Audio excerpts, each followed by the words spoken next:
How are you. ये हमारा previous year में जो भी क्वेश्चन आए हुए हैं उसका सोल्यूशन चल रहा था।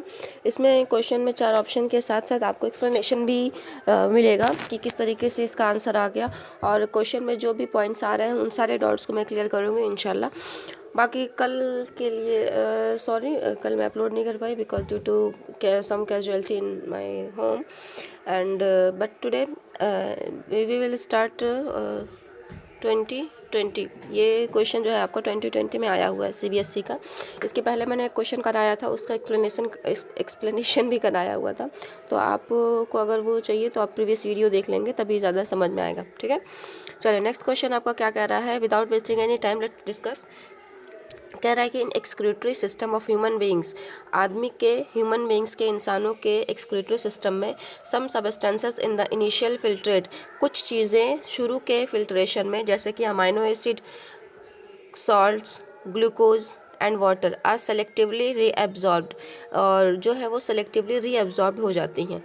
तो ये जो है वो कहाँ पे होता है, यूरेथ्रा में, नेफ्रॉन में, यूरेटर में या फिर यूरिनरी ब्लैडर में।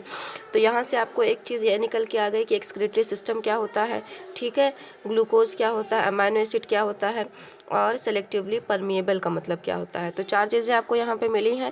तो मैं आपको बता दूँ कि हमारी बॉडी में जो भी नाइट्रोजनस सब्सटेंस बन जाते हैं, ठीक है, अमोनिया, यूरिया, ये सारी चीज़ें, इन सब चीज़ों को बाहर बॉडी के बाहर निकालना होता है।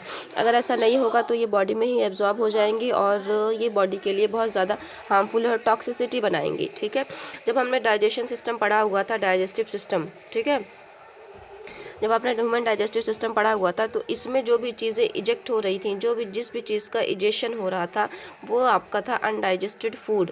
अनडाइजेस्टेड फूड का मतलब कि अभी फूड जो है वो सेल ने यूटिलाइज नहीं किया हुआ है और ब्रेकिंग नहीं हुई है और नाइट्रोजनस सब्सटेंस बना ही नहीं है। ठीक है, तो ह्यूमन डाइजेस्टिव सिस्टम में क्या होता है कि जो भी चीज़ें बाहर निकल के आती वो भी एक तरह का एक्सक्रीशन ही है, लेकिन हम उसको एक्सक्रीटिव सिस्टम में नहीं काउंट करते, है ना। ऐसा क्यों करते हैं हम, क्योंकि जो है वो एक्सक्रीटरी सिस्टम में नाइट्रोजनस सब्सटेंस का मेन रोल होता है, और जबकि ह्यूमन वाले एक्सक्रीशन में जो भी चीज़ें डाइजेशन में बाहर निकल के आ रही हैं वो जो होती हैं वो अनडाइजेस्टेड फूड होता है, कि जब फूड की ब्रेकिंग हुई नहीं है, नाइट्रोजन में कन्वर्जन हुआ ही नहीं है, तो फिर कैसे होगा वो, है ना। तो दोनों डिफरेंट चीज़ें हैं, उसको एक में ना करिएगा वरना आपका क्वेश्चन जो है गलत हो जाएगा।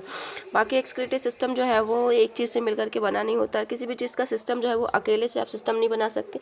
आप अकेले क्लास 10th में पढ़ें तो क्लास नहीं चल सकते, आपको इंडिविजुअल कहीं अकेले बैठ के पढ़ना पड़ेगा, है ना।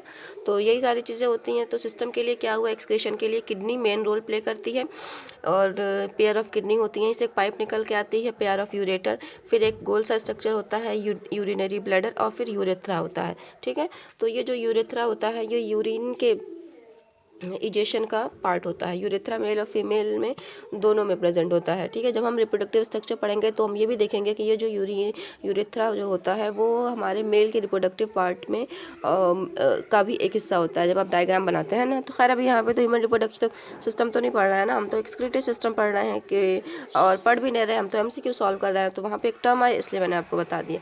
अब ये जो किडनी ये अकेले काम नहीं कर पाती, ये कहती है किडनी की मुझे चाहिए कि कुछ छोटे छोटे यूनिट्स आप मुझे दे दें जो फिल्टरेशन ईजिली अच्छे से कर सके। ठीक है, तो नेचर ने कहा कि अच्छा ठीक है, ऐसा करते हैं, किडनी आपके पास हम इस तरीके का स्ट्रक्चर प्रोवाइड कर देते हैं, C शेप, फिर इससे पाइप निकली, फिर पाइप बेंड हो गई, फिर ऊपर की तरफ पाइप गया, फिर ये यहाँ पे यूरेटर में आ गया।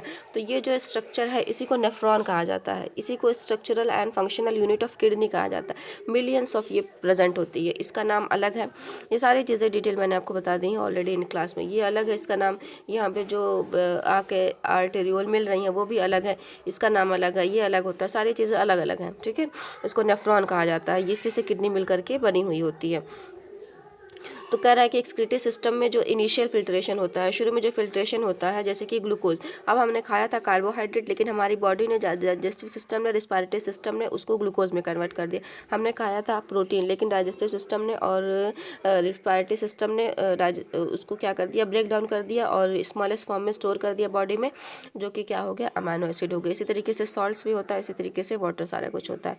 ठीक है, अब कह रहा है कि सिलेक्टिवली रीएब्जॉर्ब कर लेती है जो चीज़ें, कुछ ही वो हमारी बॉडी की जो सेल होती है प्लाज्मा मेम्ब्रेन, ये जो सेल है बॉडी की, ये जो प्लाज्मा मेम्ब्रेन है चारों तरफ लगी हुई है, वो कुछ ही चीज़ों को अंदर आने और जाने देती, सारी चीज़ें अंदर नहीं जा सकती।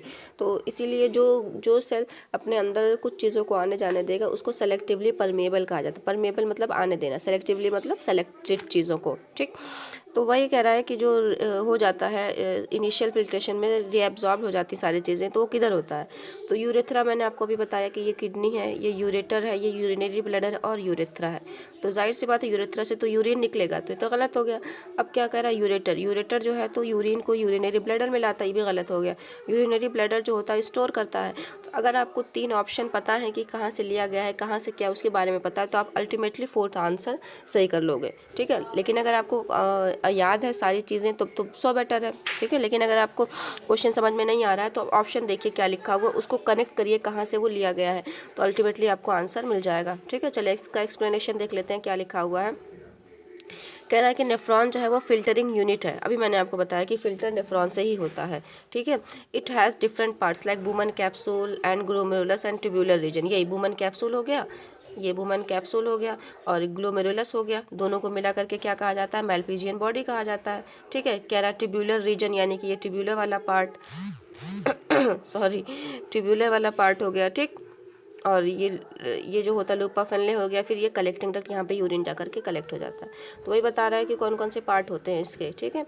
रीनल ट्यूब्यूल इसलिए कहा जाता है क्योंकि किडनी को रीनल भी कहा जाता है। Glucose, amino acid and salts are selectively reabsorbed in tubular region. यही जो ट्यूब्यूलर रीजन था यही उसी में एब्जॉर्ब हो जाते हैं। फिर नीचे क्या कह रहा है कि यूरिन जो होता है is released periodically to the exterior through urethra. हाँ, हमने अभी देखा भाई कि किडनी जो है वो एक यूरेटर और यूरिनरी ब्लैडर और यूरेथ्रा यहीं से रिलीज होता है, यूरेथ्रा से यूरिन। तो वही कह रहा है यहाँ पे लिखा हुआ है कि टाइम से, हर वक्त यूरिन थोड़ी ना रिलीज होता रहता है। जब हम चाहते हैं, जब हमें अर्ज होती है और हम चाहते हैं कि कुछ टाइम के लिए हम उसको कंट्रोल कर सकें तो हम कर भी सकते हैं, ठीक है। लास्ट में क्या लिखा हुआ कि urine form in the kidney passes down the ureters in the urinary bladder. कुछ नहीं, बस ये इसमें आपका 1 नंबर का एक क्वेश्चन बना हुआ है कि यूरिन जो होता है कहाँ पे फॉर्म्ड होता है? किडनी में फॉर्म्ड होता है।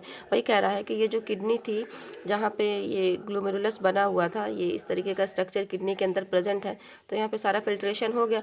उसके बाद किडनी जो थी क्या की, एक पाइप के थ्रू नीचे आई, नीचे कनेक्ट है यूरिनरी ब्लैडर से। तो यूरिन जो यहाँ पे इसमें बन गया था वो इससे नीचे यूरेटर से कलेक्ट होकर के आया, यूरिनरी ब्लैडर में कलेक्ट हो गया और उसके बाद यूरेथ्रा से रिलीज हो गया। तो वही तो यहाँ पे लिखा हुआ है कि urine formed in kidney understood, ठीक है, passes down the ureters to the urinary bladder, ठीक है। तो यही तो मैंने आपको समझाया है। अगर कोई डाउट हो आपको तो दोबारा आप कमेंट बॉक्स में पूछ सकते हैं, अदरवाइज़ आप मुझसे व्हाट्सएप पे पूछ सकते हैं, ठीक है। चलें, ये नेक्स्ट है तो इसको मैं कल ही डिस्कस करूँगी। आपका 2000 कितने में आया हुआ है? 2010 में आया हुआ है। तो एक क्वेश्चन सॉल्व करें, अगर और भी क्वेश्चन एक साथ करना है तो बता दीजिएगा मुझे, बाकी मैं आपको एक दिन में 4-5 क्वेश्चन करा दूँगी फिर। और नेक्स्ट आपका ये क्वेश्चन है कि एलिमेंट्री कैनाल और एसोसिएटेड ग्लैंड्स जो है वो किस चीज़ का पार्ट है, ये आपको आंसर करना है। और कौन कौन से स्मॉल इंटेस्टाइन और लार्ज इंटेस्टाइन के कौन कौन से पार्ट होते हैं, 2 क्वेश्चन हो गया।